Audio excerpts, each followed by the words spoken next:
Olá, meus irmãos, a paz e a graça do nosso Senhor Jesus Cristo. Seja bem-vindo a mais um Discipulho aqui da Igreja Teu Reino. É com muita alegria que nós estamos hoje reunidos para dar continuação ao nosso estudo sobre salvação. Desde o início, desde a criação, até ali a justificação, até ali quando nós seremos, quando nós estivermos com Cristo, né, nas alturas, quando fomos arrebatados como igreja, né, nós vamos ensinar isso tudo aqui, conforme aquilo que a gente tem buscado no Senhor. E hoje eu estou aqui para falar de arrependimento. Nosso irmão Douglas, nosso irmão Isaías, sejam bem-vindos. Deus abençoe. Te cortei, meu irmão. Pode? Não, pode, faz graça. Faz graça. Amém. Paz a todos. Glória a Deus. O tema de hoje é arrependimento. É um tema tranquilo, por se dizer. É um tema que é mais... É mais tranquilo de se falar, mas é mais difícil de se ajustar, né? Porque arrependimento tem muito a ver com o coração, tem muito a ver com o pessoal, tem muito a ver com aquilo do indivíduo por si só, né? Tem muitos detalhes ali acerca do arrependimento que às vezes a gente não... Às vezes passa batido, né? Que é interessante. Eu acho que hoje a gente vai conseguir destrinchar bastante coisa aqui a respeito disso. Legal, glória a Deus. Texto base de hoje, 2 Coríntios, capítulo 7, versículo de número 8. Né? Eu quero ler com vocês aqui e a gente vai destrinchar assim, um pouquinho sobre o que é arrependimento. Mesmo que a minha carta tenha causado tristeza a vocês, não me arrependo. É verdade que, a princípio, me arrependi, pois percebi que a minha carta os entristeceu ainda por um pouco tempo. Agora, porém, me alegro, não porque vocês foram entristecidos, mas por causa da tristeza, mas porque a tristeza os levou a um arrependimento.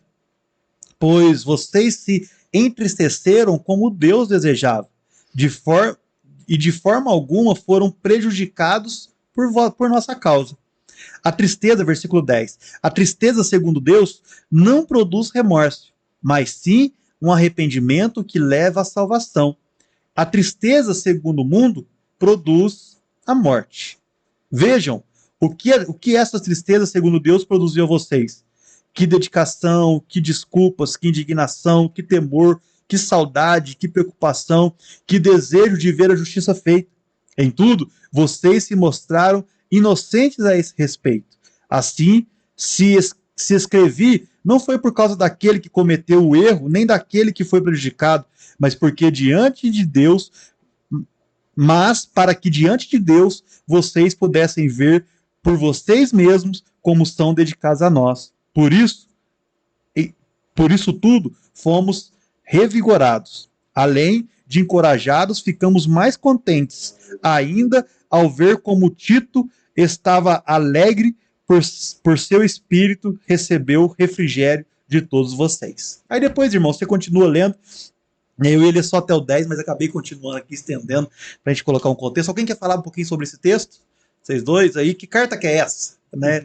Que carta que o apóstolo Paulo escreveu para esse povo aqui, que esse povo ficou triste? A segunda carta aos Coríntios, né? No caso, a primeira carta, ele vem fazendo uma correção de algumas perguntas que eles tiveram para falar com Paulo.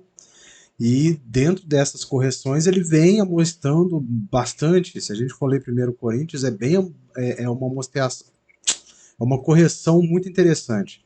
Ele veio, desculpe te cortar, ele veio batendo em todo mundo. Ele começa batendo, eu sou de Paulo, eu sou de Apolo, eu sou de fulano.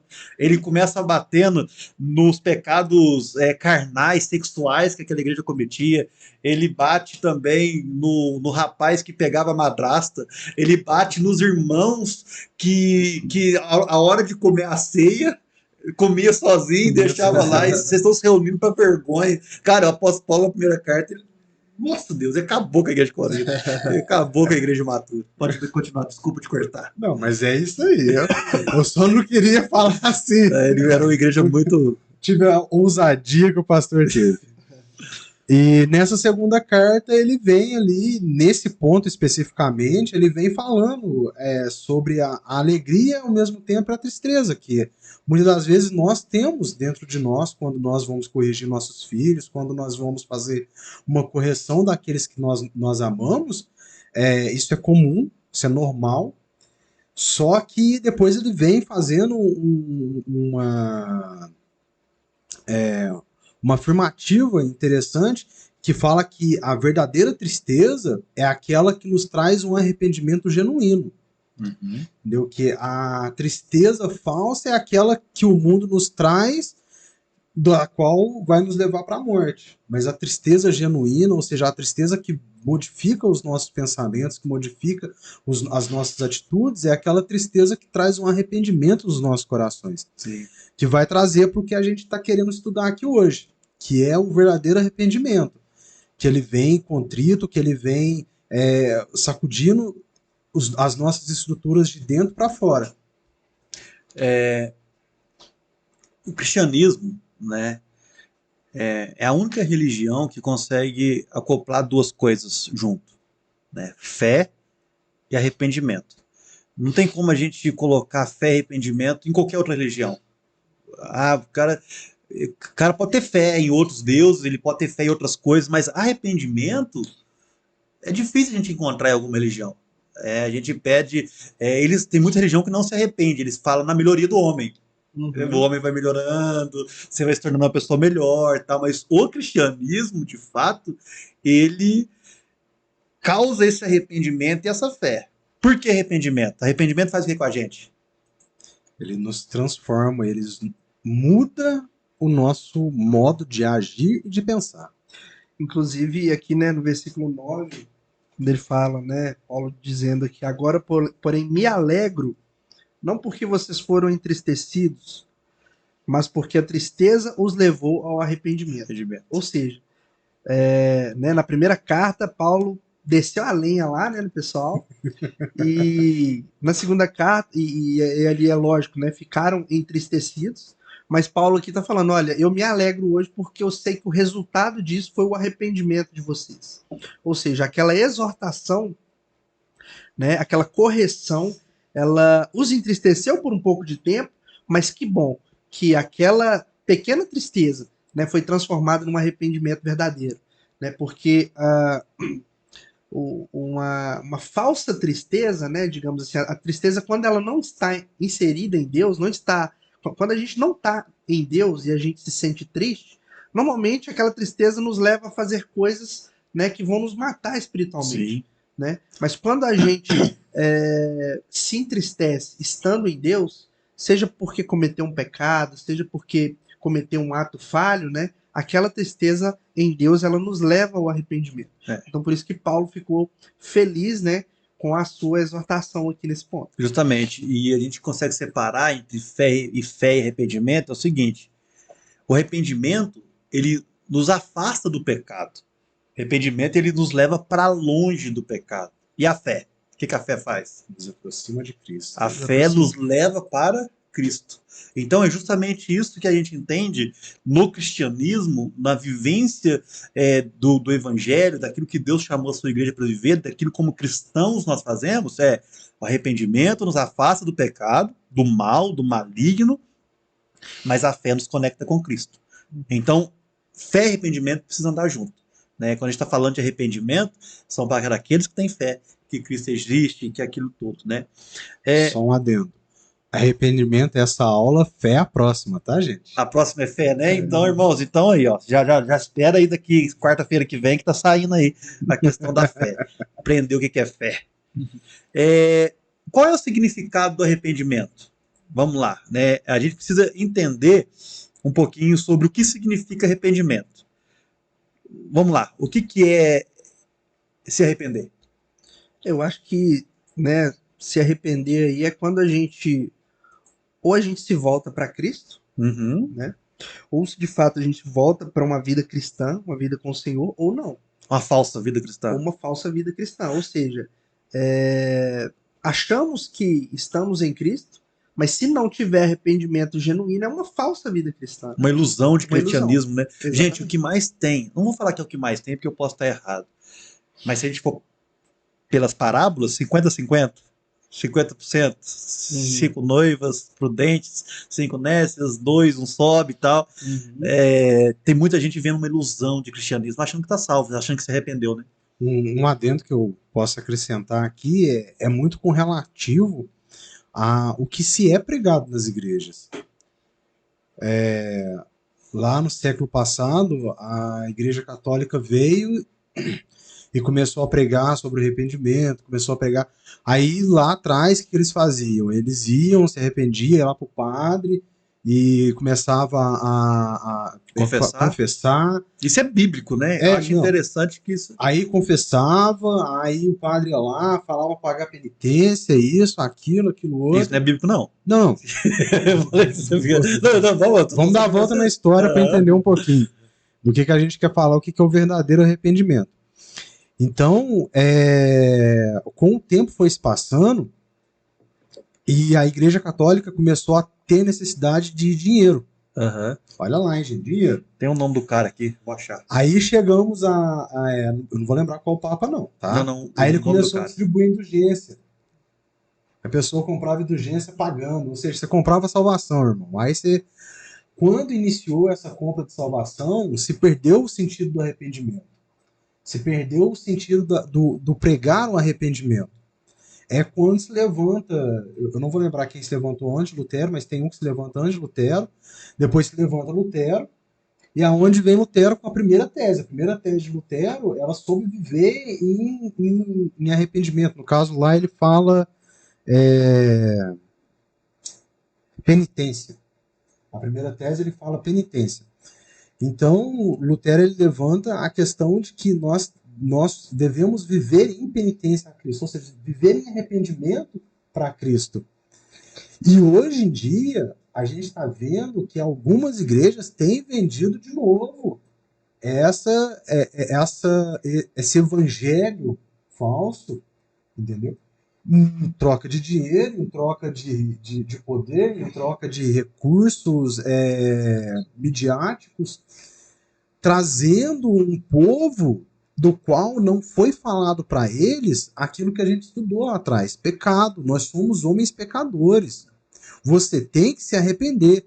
Hoje não se tem muito João Batista aí que sai gritando, arrependa-se por ser chegada a hora. Uhum. Entendeu? Não, é vendido o evangelho, vem para Cristo. Vem para Cristo. Como se você não necessitasse de ir a Cristo. Mas o que tem que ser colocado nos nossos corações é que nós necessitamos de Cristo. E para chegar a Cristo, nós temos que nos arrepender daquilo que nós somos, daquilo que nós temos carregado e vivido. O cara que cobrava, achei que John Tetzel. Esse cara, ele era um marqueteiro da Igreja Católica. Essa questão de venda, né, de arrependimento, tem várias histórias dele, que ele saía e vendia, ó, qual que é seu pecado? Custa tanto, né, para você ser perdoado. Né? Ele vendia pecado de quem já morreu.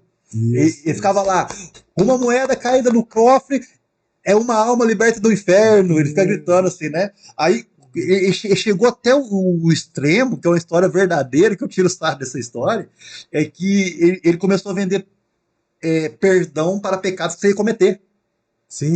John Tetzel, eu quero cometer um adultério. Quanto custa? Não, é 3 moedas, é isso, é aquilo. Aí chegou um rapaz e falou assim, não, eu vou cometer um roubo. Eu vou roubar alguém. Não, ele falou assim, não, então você vai roubar alguém? Vou, não, então a indulgência tal custa X moedas. Não, beleza, pagou. Quando o John Tetzel estava indo embora, quem foi roubado foi ele. É uma história real, cara. O cara comprou. Olha, ele vai falar o quê? Já tá perdoado. Vou falar, tá pago, né? Tá pago. Então, assim, era esse nível que a igreja chegou na questão dessa graça barata, desse pecado, né? Que transformou totalmente o que era esse arrependimento, né? John Tetzel era o marqueteiro da igreja na época, né? E construiu a igreja de Roma. Eu vejo com isso também que a Bíblia nos ensina de outra forma, né? Obviamente. Com certeza. Né? A Bíblia nos ensina, a palavra de Deus nos ensina, e eu sempre tento trazer isso, que quando a gente de fato se arrepende, né? Não é quando a gente simplesmente sabe que cometeu um erro, né? Se arrepender não é apenas ter a ciência de que cometeu um erro, mas é ter a ciência de que cometeu aquele pecado e, por amor a Cristo, né, por amor ao Senhor, não desejar mais, Sim. não querer mais cometê-lo. Sim. Então, o arrependimento é esse momento, quando a gente olha para trás, né, via a direção que a gente estava, via onde a gente estava, Indo. né, sabe de onde a gente estava indo, e você, de fato, há uma conversão e você quer ir agora para o sentido oposto. Então, quando eu não quero mais ir em sentido ao pecado, eu quero ir no sentido oposto, significa que eu me arrependi daquilo. Esse eu é o não quero verdadeiro. mais buscar aquilo. Esse é o verdadeiro. Que é a metanoia. Exatamente. Que é a mudança da disposição mental, a mudança de mente, né? Isso. Aconteceu, olha, eu mudei aquilo, a forma que eu vivi, através do poder do Espírito Santo, eu consegui não viver mais conformado. Romanos 12, né? Exatamente. Que a gente deve não viver mais conforme a questão do mundo, mas mudar a nossa mente, né? E isso tem tudo a ver com a nossa conversão, né, pastor? Sim. Porque quando a gente se converte, né? Quem que não se lembra do momento, do dia que se converteu? Né? Daquele momento ali que você sentiu que você precisava mudar de direção. Com Você certeza. estava mudando de direção. Com certeza. Então aquele foi o momento, o ápice ali do seu arrependimento. E se você continuar naquela direção, né? Significa que a gente está caminhando aí segundo a graça. em fé, segundo a graça. Falando um pouquinho mais da falsa conversão, né? Ela até produz uma tristeza, até produz um remorso, né? Às vezes a gente até abandona alguns pecados que a gente cometia, né? A gente para de falar mentira, a gente muda um pouquinho, mas na verdade não tem arrependimento. Tem aquele batismo, né? Batismo automático. Que é o batismo automático, onde a pessoa que nasce na igreja evangélica, os pais são evangélicos, serviram a Deus, mas nunca teve uma experiência com Cristo, de fato, e depois ele vai ali se converter, né? Com quantos jovens a gente já não ouviu dizer, né? Que batizou com 10, 12 anos, mas falou, não, só fui ter minha experiência com Deus mesmo com 15. Mas por que batizou com 10, 12? Não, porque a igreja assinava lá que com 10, 12 está apto para o batismo. Não, então se eu estou apto para o batismo, eu sei que, na verdade, é até um batismo sincero, mas uma experiência com Cristo talvez chegue nos 15, 16, 17. A gente já vê muitas histórias nisso, né? Quando tá um pouquinho mais maduro ali, consegue ter aquela... Entendeu? Tanto é que não se rebatiza, porque ele acredita no batismo dele lá de 11, 12 anos. Ele só teve um encontro com Cristo ali e falou, não, agora eu entendi o que é Cristo, né? Então, assim, isso pode ser um problema, né? Quando a gente vive esse falso cristianismo, esse falso evangelho. Existem algumas formas, né? No Antigo Testamento, os profetas chamavam arrependimento. No Novo Testamento, através da pregação, né? Hoje é diferente para nós, por quê? Porque nós somos transformados pelo Espírito Santo. O arrependimento ele vem através de uma obra de Deus para nós, né? E nós, através da pregação da palavra, o Espírito Santo molda o nosso coração. Você quer falar um pouquinho sobre isso? Sobre a questão do que é essa metanoia, do que é essa transformação? Engasguei aqui. Vamos lá. No Antigo Testamento, ele era muito prático. Então Deus usava os profetas para falar com as pessoas e para redirecionar aquele povo ou pessoa. Por exemplo, Davi foi pessoal. Jonas foi um povo. Sim. Então existia todo esse chamado ao arrependimento. Trazendo para o Novo Testamento, não foi muito diferente. João Batista começou chamando o povo. João Batista começou chamando o povo ao arrependimento. Mas hoje, nos nossos dias, nós temos o Espírito Santo para nos chamar ao arrependimento através das palavras que são pregadas a nós. Já não é mais povo, mas é individual. É individual. Então, esse arrependimento ele é feito individualmente e particularmente de pessoa para pessoa. Sim. E para isso acontecer, há uma metanoia, uma mudança de pensamento, uma mudança de atitude, uma mudança de modo de enxergar a vida e as pessoas. Sim. E aí, Douglas, só complementando, eu vejo que isso vem através da pregação do Evangelho. Né? Porque quando a gente recebe a pregação do Evangelho, né, e a gente recebe ali as boas novas do Evangelho, ou seja, aquela boa notícia de que existe salvação, de que alguém morreu por mim, de que alguém pagou pelos meus pecados, né? Quando a gente entende e recebe essa realidade, o Espírito Santo faz a obra na nossa vida e a gente começa a enxergar, opa, eu tava indo por um caminho errado, eu não quero mais isso, A né? bo... Desculpa te cortar, irmão, você Aham. me desculpa, mas a Aham. boa notícia ela é um pacote Uhum. inteiro, de más e boas juntos. É, Você recebe a má notícia que você é um pecador, safado, vigarista, sem vergonha, e exatamente. que você não presta, mas ela vem com outras notícias também, né? É, Pode continuar. e quando a gente recebe isso e entende isso, né, e recebe isso dentro de nós, olha como que isso é libertador. É como eu entendo, né, que eu realmente era um pecador, safado, sem vergonha, vigarista, como o pastor disse, né, mas que ótimo que tem uma boa notícia para mim em cima disso, né? Eu É. não tá totalmente perdido, né? Jesus morreu por mim e agora eu posso me arrepender de tudo que eu fazia, né? Porque não faz mais sentido quando a gente recebe nessa revelação, né? Tudo aquilo que a gente fazia não faz mais sentido, então eu de fato consigo me arrepender, né? Através do trabalho do Espírito Santo dentro da gente, né? Para a gente sempre andar agora, né? Em novidade de vida. E isso é a metanoia, Uhum. que é a mudança da disposição mental de pensar, a mudança de atitude que vai na esfera do novo nascimento. E para algumas coisas acontecer, o que a metanoia muda em nós? Né, a metanoia muda em nós como nós enxergamos a Jesus, a Cristo. Né? Cristo agora ele é suficiente, Cristo agora ele é o nosso Salvador, Cristo ele é exclusivo como nosso Senhor. Né? Deus é um Deus exclusivista. Uhum. Deus é exclusivo, irmão. Deus tem um povo para ele. Deus separou o povo para ele, esse povo é dele, ele tem ciúme desse povo. Então, meu filho, Deus de fato mesmo, ele tem uma nação de sacerdotes, um povo eleito, um povo escolhido por ele. E isso entra na nossa mente. Né? A primeira coisa que muda é como nós enxergamos a Cristo. A segunda coisa que muda é como nós enxergamos o pecado. Né? Como nós enxergamos o pecado a partir da metanoia? O pecado ele é repudiado. Como a gente já vem estudando, de acordo com o que nós vamos aprendendo o que é o pecado e o que nos afasta de Deus, o Espírito Santo ele começa a incomodar nos nossos corações e nos faz afastar daquilo que nos afasta de Deus. Uhum. Então você passa a enxergar o pecado como algo que te afasta de Deus. Ou seja, você começa a repudiar aquilo. Sim. Entendeu? É aquela velha frase: eu amo o pecador, mas eu odeio o pecado. Eu reprovo. Eu reprovo o pecado, eu odeio o pecado.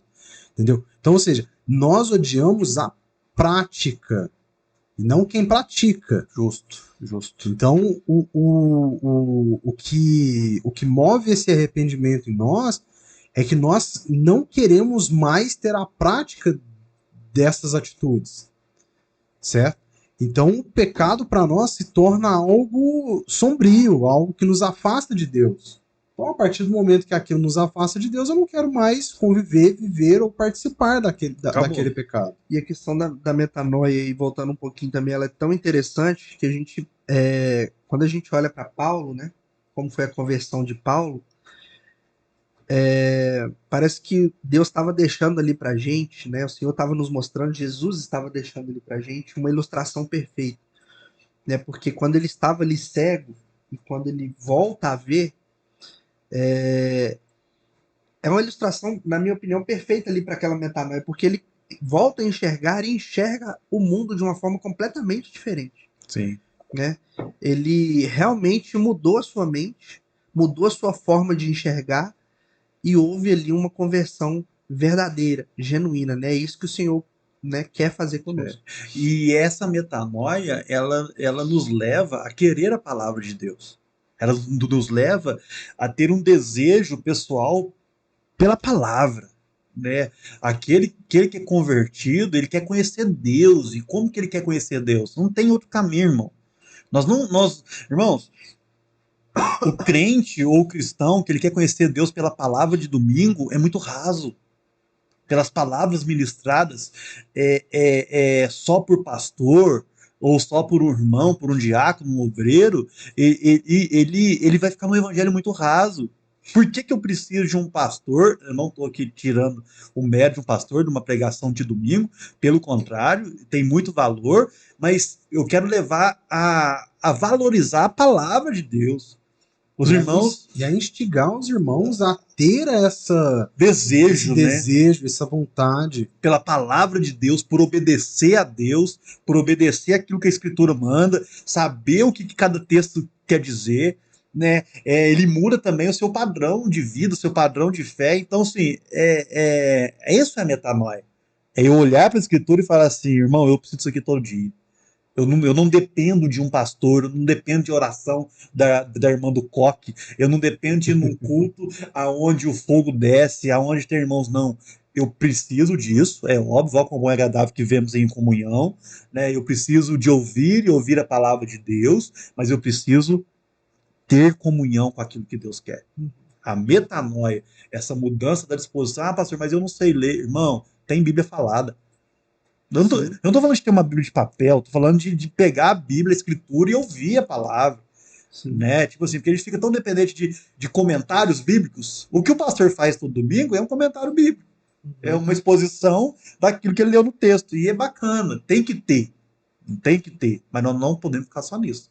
Tem que buscar a palavra de Deus. O chamado, ele é individual, né, pastor? Sim. O chamado, o Senhor chamou. Assim como Jesus, né, iniciou ali chamando os seus discípulos, depois viraram seus apóstolos, mas ali das centenas, milhares de discípulos, né, que Jesus fez enquanto ele andou aqui na terra, da mesma forma, o Senhor continuou chamando cada um de nós a ser discípulo dele. Sim. Né? Um chamado individual, ou seja, me siga, vem comigo, vem ver o que eu tenho para você, vem viver comigo em novidade de vida. Sim. Né? E a gente percebe que, né, durante muito tempo, principalmente a religiosidade, né, e muitas pessoas que querem viver esse evangelho superficial, né, quer acreditar apenas naquilo que o pastor fala, naquilo que o padre fala, quer basear a sua vida apenas naquilo, né, quer seguir a doutrina do que veio lá da Igreja Católica, né, muitos católicos pensam assim, quero seguir o que A religião. A religião, o que o Papa tal falou é um dogma, precisa ser seguido, não. O Senhor chama individualmente. Então, irmãos, a gente passa para o próximo ponto, né, que é a necessidade do arrependimento. Né? Essa necessidade do arrependimento, por que eu preciso me arrepender? Por quê? Porque a salvação é totalmente ligada ao arrependimento. Sem arrependimento não existe salvação. Vamos abrir uns textos para nós? Abre lá para mim, Isaías abre Mateus, Douglas abre Mateus, Isaías Mateus 3:2, Douglas Atos 2:38 e eu Atos 17:30. Você já achou, Isaac? Já achei aqui. Pode ler, fazendo favor. Diz assim. Isso aí é João Batista falando, né? Isso, Mateus 3:2, João Batista falando. Ele dizia: arrependam-se, porque o reino dos céus está próximo. Olha só. Em Atos, Pedro falando. E disse Pedro: arrependei-vos, e cada um de vós seja batizado, em nome de Jesus Cristo, em remissão de pecados, e recebeis o dom do Espírito Santo. Porque a promessa de vós diz respeito a vós, aos vossos filhos e a todos os que estão longe, a tantos quanto Deus, nosso Senhor, chamar. Olha só o que Paulo fala em Atos 17. No passado, Deus não levou em conta essa ignorância, mas agora ordena que todos, em todo lugar, se arrependam, pois estabeleceu um dia que há de julgar o mundo da justiça por meio do homem que designou, e deu provas disso tudo, ressuscitando-o dentre dos mortos. Então, o arrependimento, ele precisa acontecer para que haja salvação. Mateus, quem está com Mateus aberto? Você, Isaac? Isso, abre aqui. 4:17? 4:17, isso. Olha, esse aí é Jesus falando. Daí em diante, Jesus começou a pregar: arrependam-se, pois o reino dos céus está próximo. Então, ou seja, existe essa conexão. Quem não se arrepende não tem salvação. É muito claro isso na Bíblia. É muito claro. E a gente precisa buscar esse arrependimento. A gente precisa estar em Deus, buscando e querendo de Deus, né, viver uma vida segundo a vontade dele. Como a gente viu aqui em Atos, Pedro fala que Deus nos chama a esse arrependimento. Uhum. É Ele que nos chama a esse arrependimento. Nós nos arrependemos porque Ele nos chamou, e quando Ele nos chama, verdadeiramente nós somos arrependidos. Isso. É um arco que forma, gente. Glória a Não Deus. tem jeito. É um que puxa o outro. E hoje a gente entra numa coisa, né? O grande problema do arrependimento é o que Dietrich Bonhoeffer vai dizer sobre a graça barata. Ele diz o seguinte: a graça barata é a pregação do evangelho destituída de arrependimento. E a pergunta que eu faço para nós: será que a gente está pregando essa graça barata? Né? A gente está pregando o evangelho sem arrependimento? Sabe, o que mais me entristece, o que mais me deixa assim com a igreja é que culto vira um lugar de negócio. Eu prego o que você quer para você estar no lugar que eu quero. É aquele negócio, né, pastor?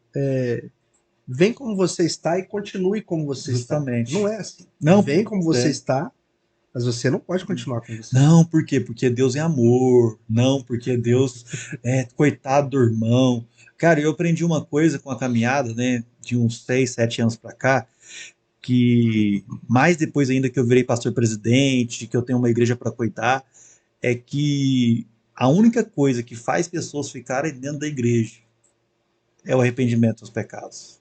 É o verdadeiro evangelho sendo pregado e as pessoas sendo confrontadas todos os dias, confrontadas com amor e esperança.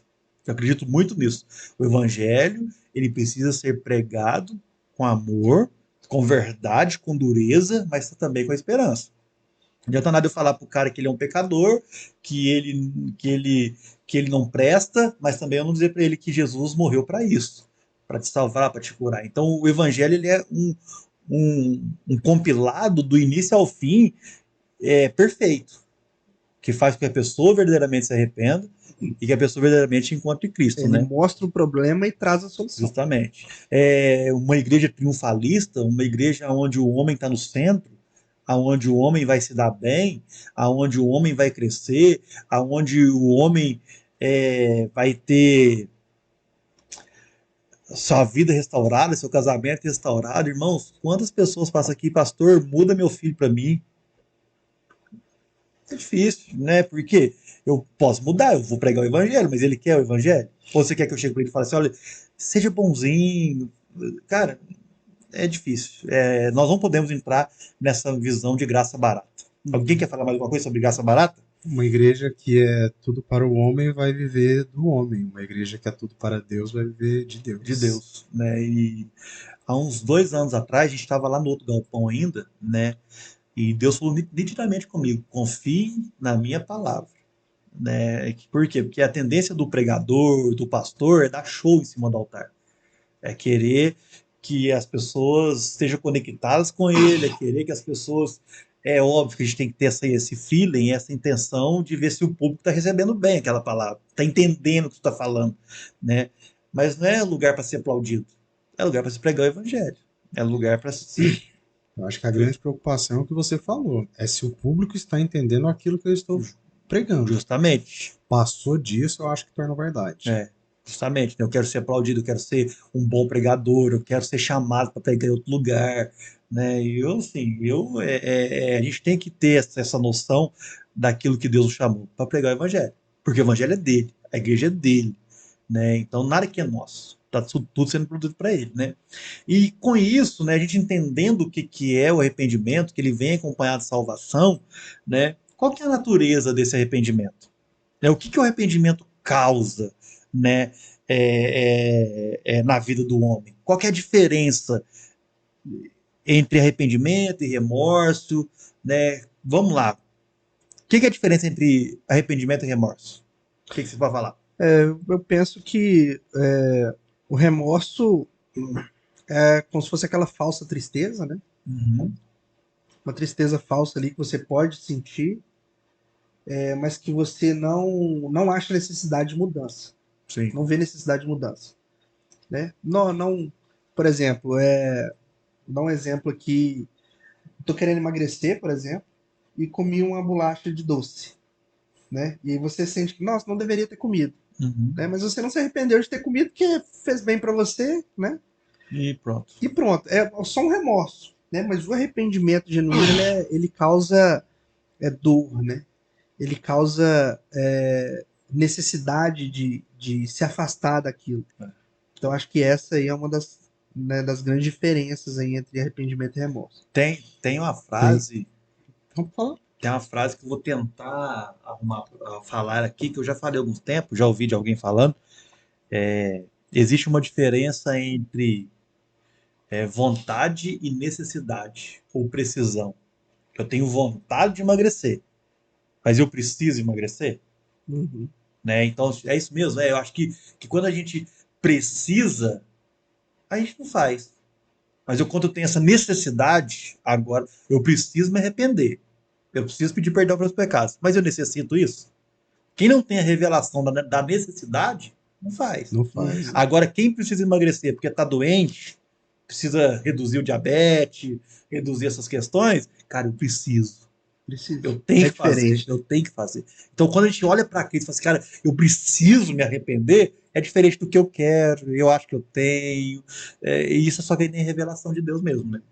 Exemplos que a gente pode tirar da Bíblia é Judas e Pedro. Sim,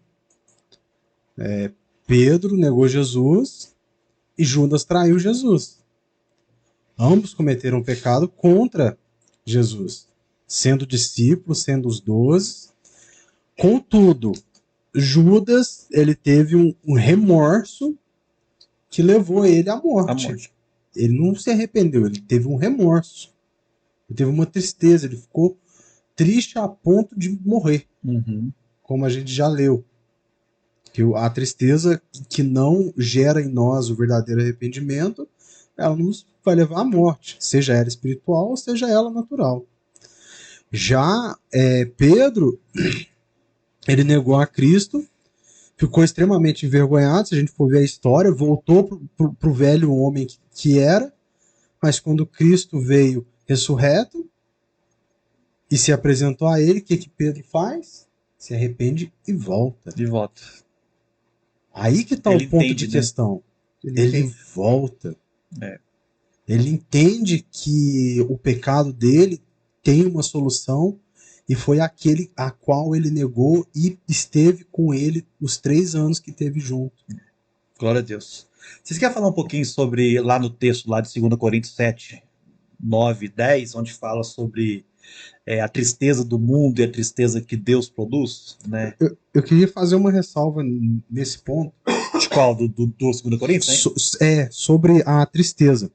Eu acho que é um salmo muito revelador quanto o que é a tristeza que nós devemos ter quanto ao nosso pecado. Tá lá em Salmo 51. Se vocês quiserem ler ele completo, é excelente. De Davi. Mas aqui Davi ele está sendo confrontado pelo profeta Natan sobre o pecado que ele tinha cometido com a Betinha. Betseba. Betinha. Betinha. Tava com a Betinha. Quebrou o raciocínio. Com a Betseba. Desculpa, irmão. E esse arrependimento que Davi tem é um arrependimento que ele internaliza dentro dele e que traz para ele um enojamento daquilo que ele fez. Sim. E ele compreende que o pecado dele o afastaria de Deus, afastaria ele da presença de Deus. Então, essa é a tristeza verdadeira e genuína que nós devemos ter quando olhamos para o nosso pecado. É entender que esse pecado ele deve ser enojado por nós, que nós devemos olhar para ele com um ponto aonde de pedir e clamar a Deus para que Deus tire aquilo de nós, para que nós não nos afastemos dele, para que ele tenha misericórdia de nós permanecemos próximo dele, nele. Uhum. Então, essa é a tristeza genuína. É a tristeza que nos traz um nojo para aquilo com aquilo que nós fizemos. Glória a Deus. E já o remorso, não. O remorso não tem isso. O remorso ele tem aquela tristezazinha, igual o Isaías falou. Que negócio, você sabe que você fez ali, mas... Lágrimas de crocodilo. É. Você sabe por quê? Lágrimas de crocodilo? Porque desse termo, não. Não? Não. Toda vez que ele come a sua presa e tá de barriga cheia, escorre uma lágrima. Escorre uma lágrima. Sério? É. Por isso, lágrimas de crocodilo. Entendi. É justamente isso. Você comete um negócio, depois que tá de barriga cheia, só escorre uma lágrima só. Por isso é o famoso lágrimas de crocodilo. Entendi. Mas voltando aí, que o pastor tava falando, né? Voltando um pouquinho aqui lá no texto de 2 Coríntios 7, né? Uhum. O versículo 9, aí a parte B do versículo diz: Pois vocês se entristeceram como Deus desejava, e de forma alguma foram prejudicados por nossa causa. Ou seja, se entristeceram como Deus desejava, né? Deus quer que nós nos entristeçamos de uma forma específica. E que forma é essa? Aí o versículo 10. A tristeza, segundo Deus, não produz remorso, mas sim um arrependimento que leva à salvação. E a tristeza, segundo o mundo, produz morte. Muito forte, né? Muito forte. Ou seja, quando a gente sente essa tristeza segundo Deus, estando em Deus, segundo a vontade de Deus, esse é o arrependimento que Deus pede para nós, né? E a gente leu aqui em outros textos, né? Jesus, João Batista, Jesus nos chamando ao arrependimento. Deus não quer remorso, né? Deus não quer simplesmente as nossas lágrimas, sendo lágrimas de crocodilo. Deus quer de nós um arrependimento verdadeiro, né? Aquele que machuca, aquele que nos faz entender aquilo que nos faz entender de onde nós saímos e para onde nós temos que ir. Glória a Deus, que benção. Seguindo aqui, a natureza do arrependimento ele vai trazer algumas mudanças para nós, né? Ele muda a nossa razão pelo intelecto, ele faz a gente começar a pensar sobre isso, ele muda o nosso intelecto, ele muda a nossa emoção, ele muda o nosso sentimento e ele muda também a nossa decisão, né? Quando a gente se arrepende verdadeiramente em Deus, esse processo de transformação ele vai fazer com que isso aconteça em nossas vidas. O Wayne Grudem ele vai dizer uma frase seguinte que é muito legal. O arrependimento com entendimento intelectual de que pecado é errado, a aprovação dos ensinos das Escrituras e a decisão pessoal de renunciar ao pecado e levar uma vida de obediência a Cristo. Arrependimento como entendimento intelectual de que pecado é errado, ou seja, você entende que pecar é errado. Depois que você entende que pecar é errado, existe uma aprovação dos ensinos das Escrituras e uma decisão pessoal de renunciar ao pecado que leva à obediência de Cristo. Ou seja, transforma totalmente a nossa vida. Né, que é o que diz em Efésios, né, que a gente estava preso aos pecados e tal, e Deus que é rico em misericórdia nos amou, e ali a gente para de viver essa vida desse homem, do velho homem, e começa a viver a vida do novo homem segundo a sua graça. Ou seja, né, para a gente saber se realmente nos arrependemos, né, o arrependimento, eu acho muito forte isso, perfeito, né, porque o arrependimento ele toca nesses 3 pontos na nossa vida. Se toca nesses 3 pontos, é porque é um arrependimento, é um verdadeiro arrependimento, né?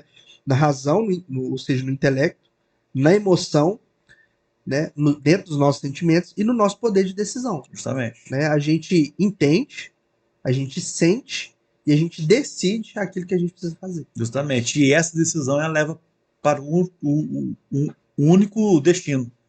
Deus como alvo de vida.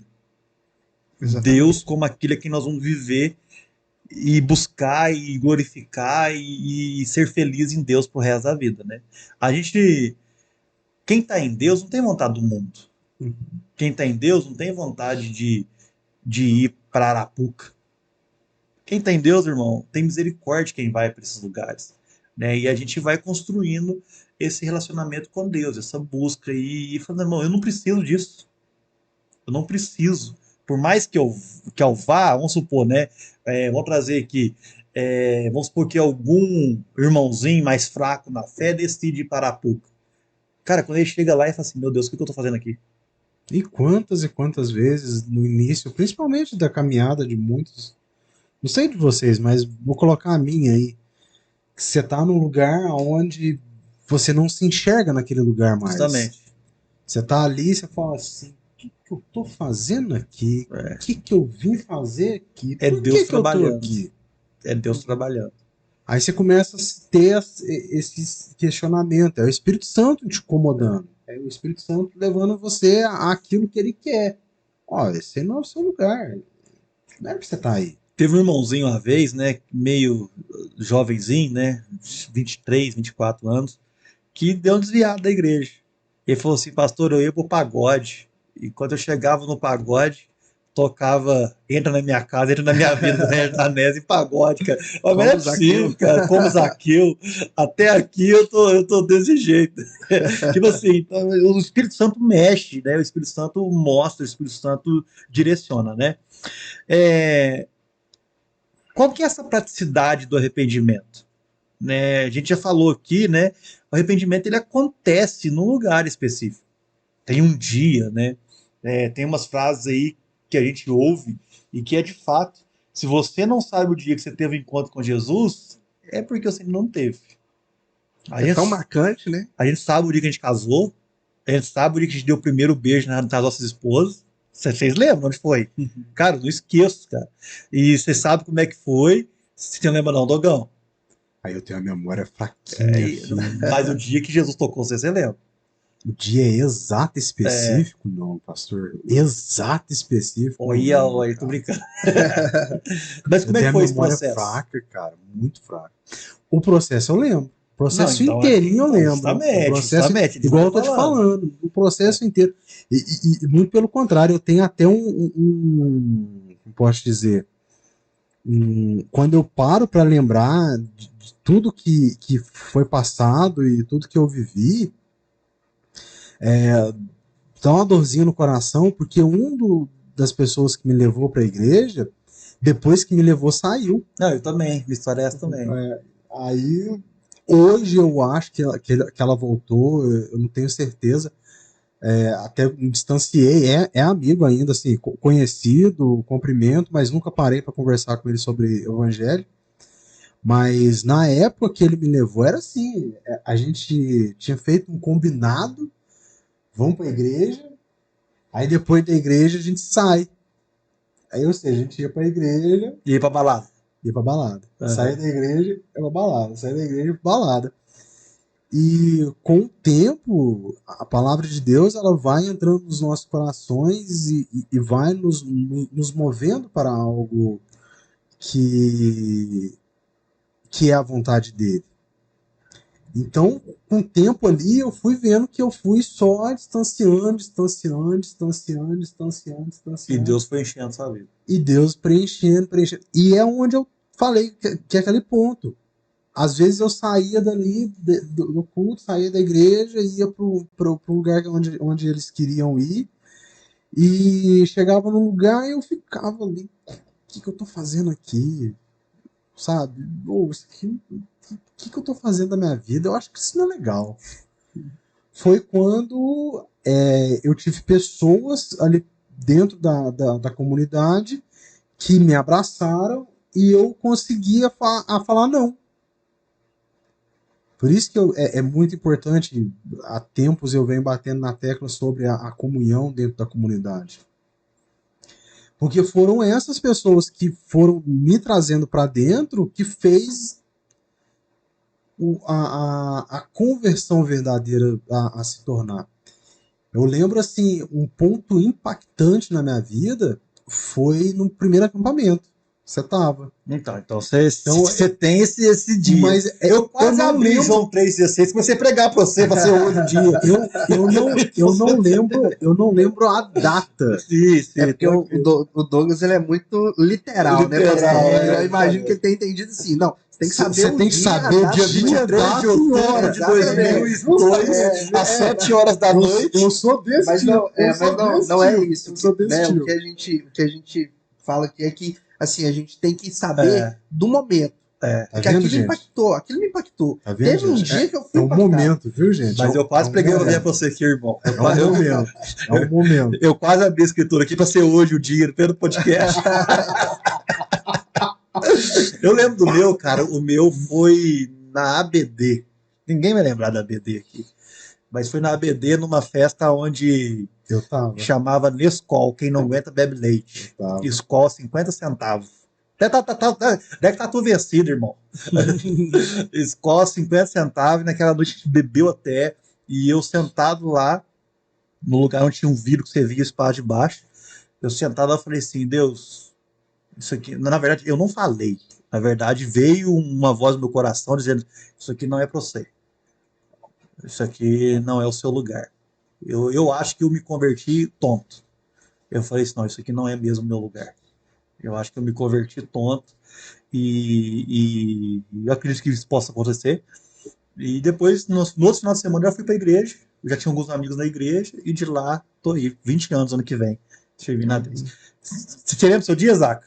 Lembro sim, né, do momento que, assim, eu senti aquele toque, né, acho que eu comentei aqui já uma vez, mas foi Dúvida na vida, né? isso, no Vida na Vida, a gente comentou aqui, mas eu lembro direitinho que foi num culto, que tava o pastor Cirilo ministrando, e ele cantou aquela música Poderoso Deus. E aquela música, assim, me impactou de uma forma sobrenatural, sabe? Deus falou comigo muito naquele dia, né? Era um culto, então, assim, senti muita presença de Deus naquele dia, e naquele dia eu fui tocado mesmo, e eu tenho como, assim, apesar de já ter nascido, né, num lar cristão, dentro do evangelho e tudo, né, mas eu senti naquele momento ali que eu deveria mudar de direção. Você foi aquele caso que você nasceu na igreja, batizou antes, por causa do padrão, que batiza novinho Isso. ali, vai. Na verdade, você veio ter esse encontro com Deus um pouco mais Um pra pouco frente. mais pra frente, exatamente. Legal, legal. Aqui nós temos 3 casos assim, bem distintos. Um que não nasceu na igreja, um que nasceu na igreja e um que tem Que os era morto na igreja. Não. Um que tem os avós, pais, tudo cristão, sem saber. Olha só, que delícia. Eu fui saber que a minha avó era da Assembleia lá na frente. Olha, Ou seja, eu nasci num lar cristão sem saber. Que eu fui criado praticamente pela minha avó.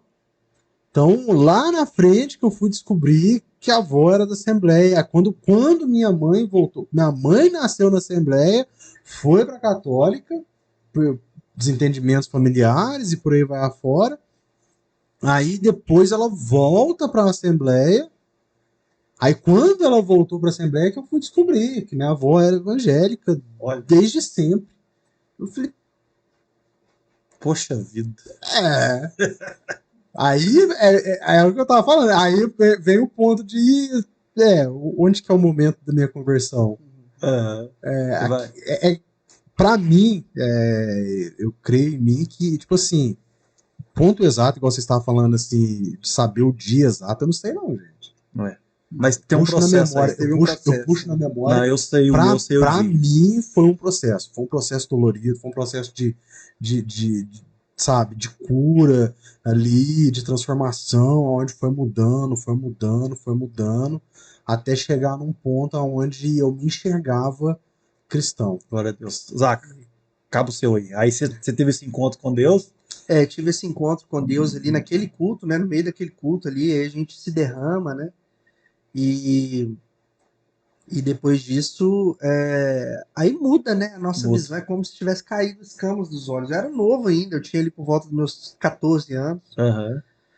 mas muda completamente a sua forma de enxergar o mundo, né? A gente fala assim, não, eu quero andar para esse lado aqui, né? Porque isso aqui é que me satisfaz, isso aqui é que me dá razão de viver. Faz um corte depois e manda pro pastor Cirilo. Podemos? Você faz um corte desse aqui e fala assim: olha, tantos anos atrás isso aconteceu lá, tal. Que benção. Mas uma coisa interessante da gente levantar aqui é o ponto de igualdade de nós 3. Houve uma mudança de mente, da qual a gente escolheu um novo caminho a seguir, novas decisões a se tomar. Aí, já caminhando para o final, qual que é o resultado desse arrependimento? Que é o que você está falando, né? Isso. Qual que é o resultado desse arrependimento? Né? Existem alguns padrões, né? E o primeiro padrão que a gente tem é que existe um padrão celestial para ser vivido. Existe uma forma Os cristãos vivem de um jeito. Uhum. Os cristãos têm uma linguagem para falar. Os cristãos têm um padrão que vem do Espírito Santo, que nos conduz, né? E esse a gente vai vivendo. Uma outra característica que eu percebo, que a gente tem estudado e buscado, é que quando a gente converte verdadeiramente, a gente sai dessa religiosidade, né? A gente tira esse esse padrão religioso. Eu tenho que ir no culto, eu tenho que passar cinza na quarta-feira de carnaval, eu tenho que. Nós não fazemos isso, né? Eu tô falando isso da Igreja Católica, Eu tenho que né? rezar tantas vezes isso e Para ser aquilo. perdoado, né? A gente muda. Eu lembro de umas frases que a gente aprende no discipulado, quando a gente chega na igreja, que é mais ou menos o seguinte: eu. Não é porque a igreja me proíbe que eu faço, não é porque a igreja me adestra como um dono adestra seu cachorro, é porque eu amo que eu não faço. É porque eu tô com Cristo, é porque eu me arrependi. E isso muda toda a perspectiva. A gente sai daqui, eu não fumo. Por que eu não fumo? Porque a igreja manda. Eu não roubo. Por quê? Porque é pecado roubar segundo a igreja. Eu não fico com uma garota, porque senão eu vou tomar banco do meu pastor. Não, eu não faço porque eu amo. A gente sai dessa capa de religiosidade e vai segundo a graça do nosso Senhor Jesus Cristo, viver uma vida para Ele, né? Porque eu amo a Deus, porque eu quero estar com Deus, porque eu entendi a Sua palavra, porque eu me arrependi, né? De fato, a gente abandona o pecado. Leva ao Arrependimento abandono de é pecado. abandono de pecado, né? Vocês querem falar mais alguma coisa? Eu acho que Hebreus 12 vai falar um negócio muito bacana. Hebreus, acho que é 8:12, né? Olha só que interessante, uma coisa que a gente desconecta disso, né? Porque eu lhes perdoarei a maldade e não me lembrareis dos seus pecados.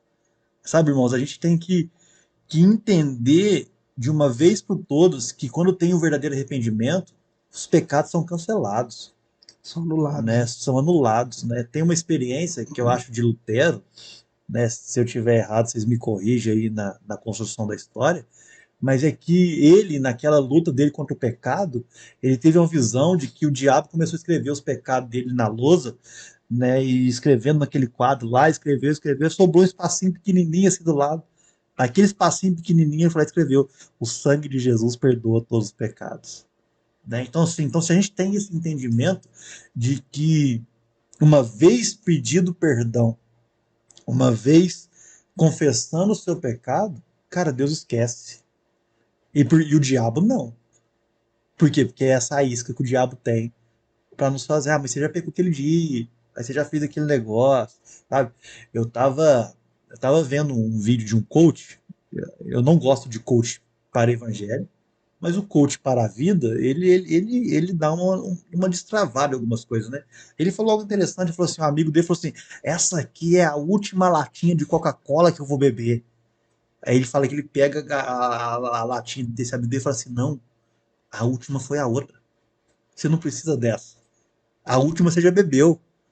Se você quer parar verdadeiramente, você não vai ser. Essa não vai ser a última. A última foi ontem. Uhum. Então, se a gente entende isso, é que essa vai ser a última vez que eu vou pecar, essa vai ser a última. Não, a última já aconteceu, você não precisa mais disso. E de fato é isso mesmo. A gente não precisa de mais uma latinha de Coca-Cola para falar que a gente vai parar. Não, é assim, né? Nós estamos em janeiro, nós estamos em dezembro, né? Isso. Mas vai entrar janeiro agora e, e a gente vai falar assim: não, esse ano eu vou emagrecer. Depois das férias eu vou parar. Não, irmão, você pode parar agora. Você pode parar agora de comer doce, você pode parar agora de comer açúcar, você pode ir para academia agora, vai esperar janeiro, vai agora, já vai ganhar 20 dias de academia. Né? Então, assim, é justamente isso. Deus esquece do nosso pecado. E com o arrependimento, o Espírito Santo cada dia mais nos enche e nos direciona. E nos faz seguir segundo a graça e a vontade do Senhor. E quando a gente tem o Espírito Santo dentro de nós, né, pastor? A gente tem aquela confiança É. de que somos salvos. Justamente. Aquela confiança de que no dia do juízo final, eu já tenho a salvação, Justamente. né? Salvo, eu tô salvo. Uma vez que eu me arrependi, que eu aceitei o Senhor Jesus, né? Confessei Ele como meu único e suficiente Salvador, e tenho o Espírito Santo dentro de mim, aquele que me convence do pecado, né? Eu posso ter certeza, né? A plena convicção de que a salvação, né? De que o Senhor me deu a salvação, de que eu tenho a salvação. E eu não preciso conquistá-la de novo. Uma vez Exatamente. salvo para sempre. Fazer um exemplo assim bem interessante para vocês, que eu ouvi de Augusto Nicodemos. Eu acho que não foi exatamente assim que ele falou, não, mas ele é bem explicativo para o que a gente está falando. A nossa caminhada cristã é como se você estivesse viajando de carro, de um lugar ao outro, e fosse uma viagem distante, uma viagem de 3.000 quilômetros. Uhum. E no meio dessa viagem, o seu pneu estourou. Seu pneu furou, então o que se tornou? Se tornou um empecilho para você continuar. O pneu furado, como é que você vai continuar? Tem Não jeito. concluir a viagem com o pneu furado. O que você tem que fazer? Você tem que ir lá e trocar o pneu. Você tem que trocar o pneu do seu carro. É nossa vida cristã. Dentro da nossa vida cristã, vai chegar dias que vai acontecer que nós vamos nos deparar com o erro que nós cometemos. O que nós temos que fazer? Nos arrepender. Sim. Nos arrepender, consertar com Deus, ou seja, consertar o carro e continuar a estrada. Seguir a viagem. Entenda, o carro é Jesus. Ele está ali, a salvação está ali. Ele vai te levar. Sim. Mas você, se por um acaso acontecer algo, você tem que estar pronto a se corrigir, a se consertar com ele, a pedir perdão pelos seus pecados. Jesus fala para, acho que é Paulo, é Pedro. Jesus fala para Pedro. Pedro questiona Jesus: quantas vezes devemos perdoar? 7 vezes Pedro. no dia? Jesus vai lá e fala: não, 70 vezes 7. Entenda, esse perdão está para você. Sim. Esse perdão está para você. Não é uma, como eu posso dizer, uma licença para pecar. Não. É Jesus nos dizendo que não há limite para aquilo que ele pode fazer. O limite está em nós. Nossa. João, né? Primeira carta de João. Filhinhos, não pequeis. Se, porém, vocês pecarem, lembre que tem um advogado, né? Paracleto.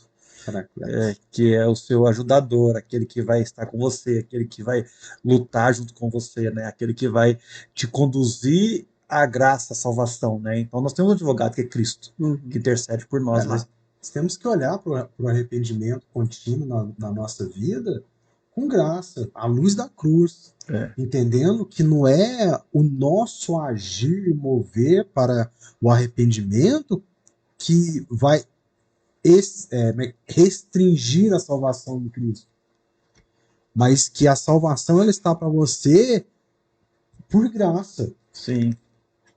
E quando o pastor falou, você não deixa de fazer algo porque a igreja te doutrina, ou ao mesmo tempo você faz algo porque você tem a graça. Não.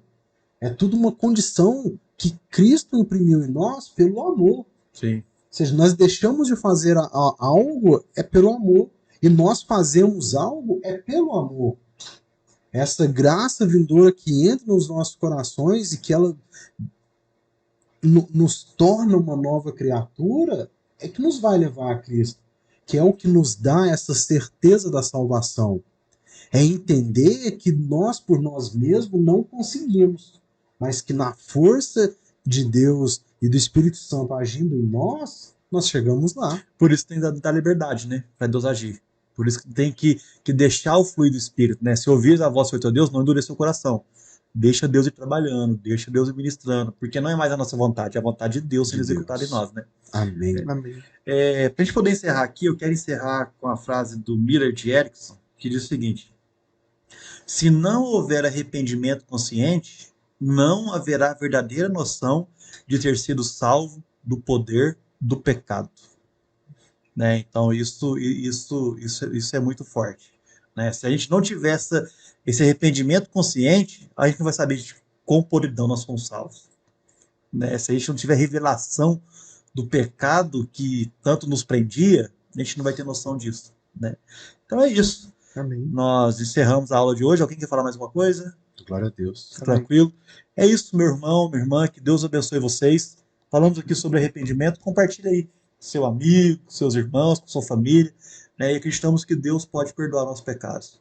Quando o arrependimento ele é verdadeiro, puro, direcionado por Deus, guiado por Deus, né? Se você se sentir mesmo de fato arrependido, né? Fale com o Senhor, que Deus está aqui para nos salvar, para nos perdoar e não lembrar mais dos nossos pecados. Hebreus 8:12. Amém? Amém. Que Deus abençoe vocês. Até a próxima. Vai ser qual a próxima aula? Fé. Nós vamos falar sobre fé na próxima aula. Que Deus abençoe vocês e até o próximo discípulo. Em nome de Jesus. Amém. Amém.